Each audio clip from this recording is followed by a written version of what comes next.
अस्सलाम वालेकुम। चंद्र Prabha media service new दिनक लेन में आप सभी का स्वागत है। हमारी वीडियो देखने वाले सभी लोगों को नमस्कार। आप लोग हमारी वीडियो देखती है और सुझाव देती है और हमारा आलोचना करते हैं। आज हम मदरसा जो चला रहे हैं,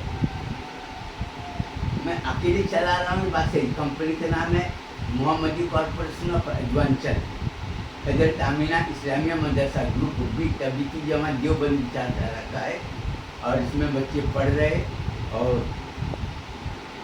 आप लोगों को हमने पहले भी बताया है, हम अपना मदरसा चलाने के लिए नमक, साबुन, हल्दी, मिर्च, धनिया, वासी पाउडर, चाय पत्ती सबका डाल बेचते घर घर जाते और आप लोगों के सहयोग से ये मदरसा चल रहा है।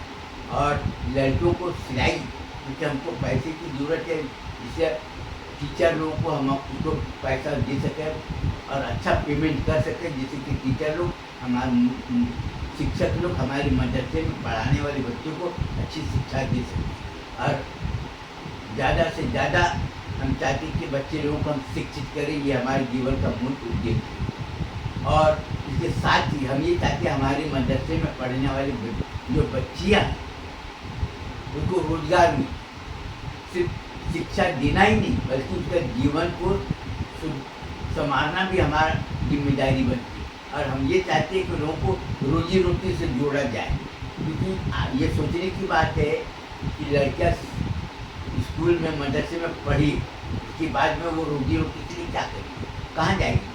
जो हमारे में जितनी ताकत है, हमारे में जितनी ताकत है, हम उसके हिसाब से हमने ये सोचा कि लड़कियों को सिलाई के रास्ते से जोड़ा जाए, गारमेंट इंडस्ट्री खोला जाए और सूरत से, अहमदाबाद से कपड़ा लाया जाए और बच्चे और बच्चियों के लिए kurta pyjama, salwar jumper, half and full pant बनाओ और आमदनी, सोर्स ऑफ इनकम को मजबूत हो।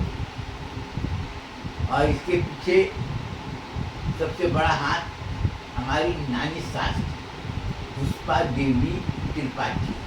हमारा पुराना नाम पंडित अजय नारायण मिश्रा, हमारे बाप का नाम पंडित सोनू प्रसाद मिश्रा, हमारे दादा का नाम पंडित ज्वाला प्रसाद मिश्रा। ये जमीन के जो कागज में जो लिखा है, उसी के आधार पर मैं बता रहा हूँ, ये हम अपने मर्जी से नहीं बोल रहे। हमारे जो पिताजी है, उनके दादा का नाम हेमंत प्रसाद मिश्रा, उनके पिताजी का नाम मेघो प्रसाद मिश्रा।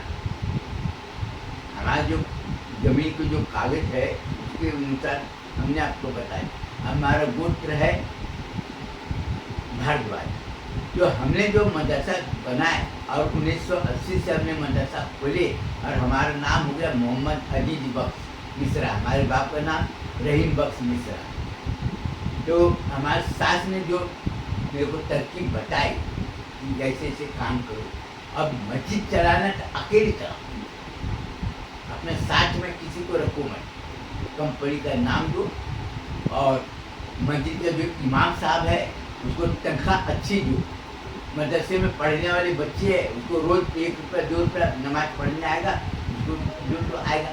और सबसे बड़ी बात ये कि गांव वाले में एक तो समझदारी नहीं है और गांव वाले अनपढ़ होती है, लेकिन उसमें जो खूबी गांव वाले में खूबी क्या होती है, अनपढ़ है लेकिन उसमें विश्वास है। गांव वालों के साथ में जिन्होंने विश्वास बनाया तो पैसे का, आमदनी का जरिया काफ़ी मजबूत, क्योंकि दुकानदार हो, बड़े बड़े दुकानदार क्या कहते, गांव वाले को पैसे लेने देने करते, उसका कारोबार अच्छा, उसका पैसा डूब जाता। बहुत कम लोग हैं जो कि पैसे थोड़ा सा देर होता है, लेकिन बेईमानी लोग करने को तैयार नहीं। और गाँव वाले जहाँ जहाँ गाँव वाले अपना फेरी में, बहुत से लोग दुकान का माल जो साइकिल में बेचते थे, बाजारों में दुकान लगाते थे, तो गांव वाले के ऊपर में लोग ज़्यादा भरोसा करते थे। वो अनपढ़ जरूर है लेकिन विश्वास, अनपढ़ जरूर है लेकिन वो सहयोगी है। और गांव वाले क्या करते रहे कि देखते ये सेठ बहुत अच्छा, हमेशा साथ, तो उसका माल हमेशा खरीदी। जुगर बगल वाला सेठ अगर कम दाम में भी माल देगा ना तो भी नहीं जाएंगे। क्यों? क्योंकि ये मैं कई साल से हमको साथ दे रहा है, इसके बाप दादे से हमारा रिलेशन बना हुआ है। तो विश्वास एक है। अब विश्वास जहाँ पर है, सहयोग जहाँ पर है, वहाँ पर प्रेम भी अपने आप आ जाता है। और सहयोग, विश्वास, प्रेम, अगर ये तीनों अगर मिल गया एक साथ, तो समझ जाओ वो अटूट रिश्ता बन गया। गांव वाले काम करते, बहुत से गांव वाले को आप देखे होंगे, सेठ के यहाँ काम करते, उसको पैसा कम देता है, लेकिन कपड़ा वगैरह दे देता है, खाने के सामान दे देता है। दिवाली आती है तो उसको 1000-2000 गिफ्ट दे देता है। लेकिन सितारी को हमेशा मना के रखती है, ये काम करना, ये काम करना, ये काम करना, काम करते रहता है। वो प्रेम के बंधन में वो ऐसा बंधा रहता है कि वो छोड़कर जाने को तैयार। जब कई लोग बोलते तुमको सेठ जो तुमको 5000 रुपया देता है, मैं तुमको 15000 रुपया दिला दूंगा, लेकिन जाने को तैयार। उनको गिन के बताता है, तुमको सिर्फ साल में इतना पैसा देता है, तुम साल में ज़्यादा ज़्यादा तुम कितना कमाते हो? 5000 का होता है, 60,000 का महीने साल का, अगले देखते तुम्हारा 1 लाख का, और तुमको तो 2 लाख रुपये दूंगा, लेकिन जाने को तैयार। उसका वजह यही है। और मुसलमान अपना गांव वाली जो है, अपना शुरू से अपना दबदबा बनाए, गरीबी जरूर है, लेकिन आज मारवाड़ी के यहाँ ज़्यादातर आप देखेंगे मुसलमान काम करने वाले। क्यों? नमाज पढ़ने की पूरी छूट, रमजान महीना आता है, रोज़ा रखने की पूरी छूट, काम करने में पूरी छूट, जितना काम कर सकते उतना करो, और नहीं तो 4 बजे इफ्तारी के 1 घंटा पहले छोड़ देता है कि जाओ अपना रोज़ा करना, नमाज पढ़ना ही पढ़ना। और रमजान महीने का जो खर्चा है वो अलग से दे देता है, ये हमारे तरफ से। बहुत जगह लोग इफ्तारी के लिए सेठ लोग अपने तरफ से केला, संतरा, मौसम्बी, सेव, अनार, अंगूर ये सब भिजवा देते हैं। क्यों? क्योंकि उससे अपने को काम लेना। क्यों? तो वो विश्वासी के साथ साथ में ईमानदार भी है और चरित्रवान भी है।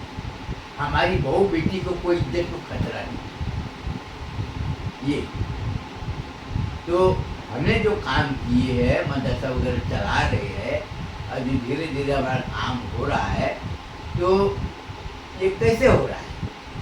हमने कई लोगों को समझाए, हमको चंदा मत दो, आप 2 किलो हमारा शक्कर खरीदो, चाय पत्ती खरीदो। आप चंदा देना चाहते ना, हर महीने देखो इतने बच्चे हमारे मंदिर से पढ़ रहे, मैं चाहता चलो 300 रुपये हर महीना ले जाना, ठीक है, लेकिन हमको 300 रुपये का हम सामान देते।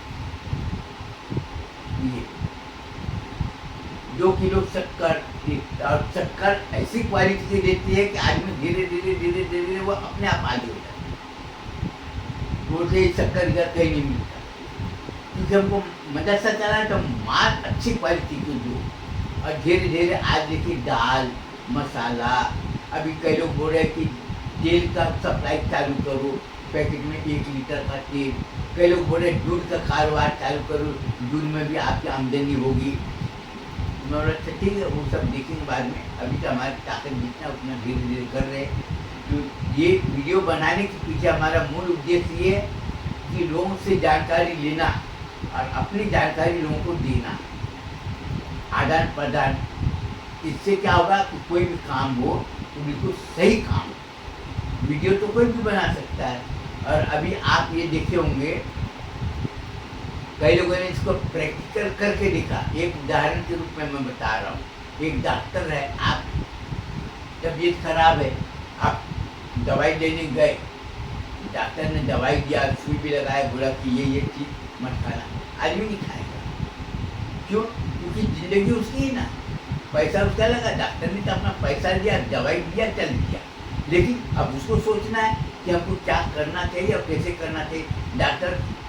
डॉक्टर ने बोला सेव मत खाना, अंगूर मत खाना, अनार मत खाना, अब वो चुपके से खा लेगा, ठीक है ना, डॉक्टर ने देखने तो गया नहीं, लेकिन नुकसान तुम्हारे शरीर को होगा। उसी तरह से आप अपने बेटी की शादी करते, अपने बेटी की शादी करती है, आप अगर बहुत चरित्रहीन लाएंगे तो कीमत आपको चुकाना पड़ेगा, दूसरे को नहीं।